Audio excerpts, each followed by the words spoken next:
Right, how high is your credit score, and is it going up or down? This morning in studio, we have Tressa Rockwood and Barbara Stone of Rockwood Stone Wealth Management to discuss some fast fixes for your credit score. And we were talking about a good score would be in the upper 700s, trying to get into that 800 point. Score. That would be a good score. Something obtainable, though. There's some tips that you guys have. Well, it's harder today to get credit. You know, since 2008, it has become much more difficult, and there's about 43 million people in the country who have blemishes that are big enough that prohibit them from getting the credit that they want or the rate that they want.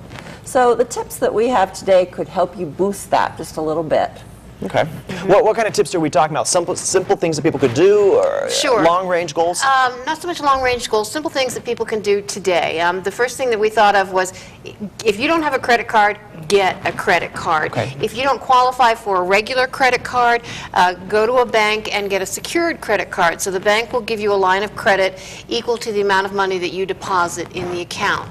Make sure the bank reports to all three of the credit bureaus, and again, charge on your card, pay it off. Okay. Charge on your card and pay it off. Now, when you are given a credit card, you're given a credit limit don't charge all the way up to the limit, because one of the things that will help your credit card is having a very low percentage of charges on there in relation to the amount of credit limit you have. So if you're trying to pay off several cards, one of the things we always say is look for the one that's closest to the limit, because you have a bigger gap from the limit to what you have charged on there. That boosts your credit score. Don't push it to the limit. That's good advice. That's right. Another thing, if you do have credit cards, pay them down. Although it's good for your credit score if you have installment loans like a mortgage or a car loan or student loans, what really radically influences your credit score is paying off your credit cards. And if you can't pay them off, pay them down.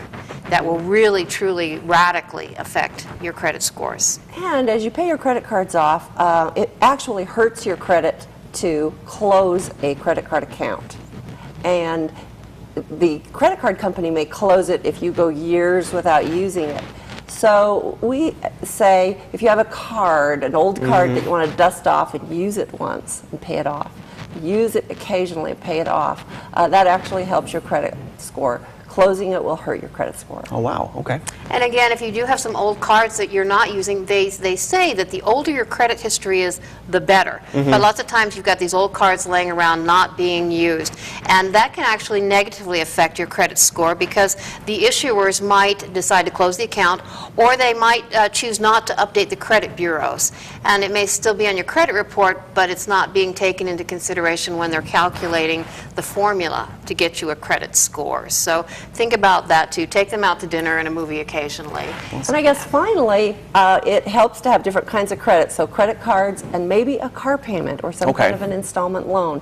Because if the credit bureaus can see that you're using various types of credit responsibly, then that boosts your score as well. You know, actually with a higher credit score, your insurance costs go down. Your car insurance, your home insurance. A lot of benefits, for sure. A lot of benefits, not to mention the fact that you can buy things that you need. Well, we appreciate you both waking up with us this morning, giving us some good tips about improving your credit score. After the break.